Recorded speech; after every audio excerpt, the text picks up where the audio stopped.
despicable. An open letter to Prince Harry revealed the truth. Sussex felt extremely embarrassed.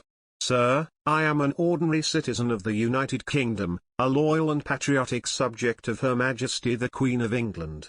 In the circumstances, it is entirely appropriate, with the utmost respect to you, that your attention is not only once again drawn to the unwelcome recent sequence of events largely precipitated by you and your wife, but also to the ensuing fallout that this has caused.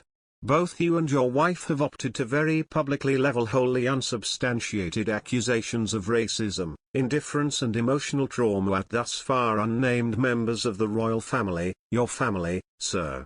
Why you both feel the need to engage the media that you profess to loathe in this vendetta I cannot understand, nor can many millions of our fellow countrymen. The British public at large were absolutely thrilled that you had found someone with whom you clearly share such a unique bond. Your future wife was welcomed with open arms, and on the day of your wedding you had people thronged together lining the streets of Windsor to show their joy at your happiness on your special day. In the ensuing years since that wonderful day at St. George's Chapel, your popularity in this country has plummeted with the onset of widespread anger and disgust, increasing in intensity each time you decide to air your dirty laundry in public.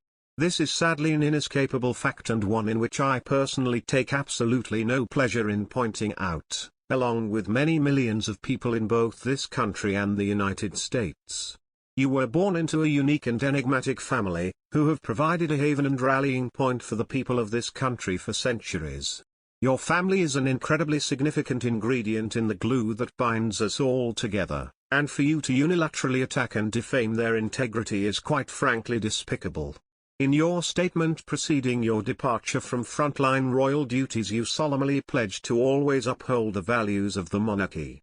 Well, sir, you have a mighty strange way of showing it. How does your professed loyalty to the crown square with your present outbursts of spite and anger? Does your grandmother deserve any of this?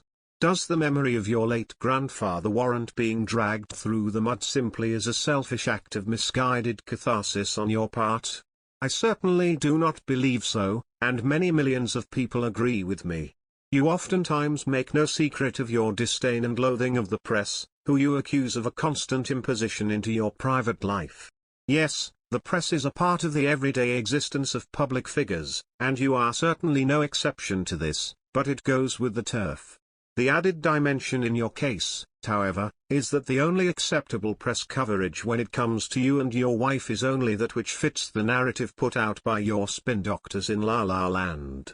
The sad truth of the matter is that you are enraged you couldn't have it both ways. You are either in or you are out, the best of both worlds is just not an option.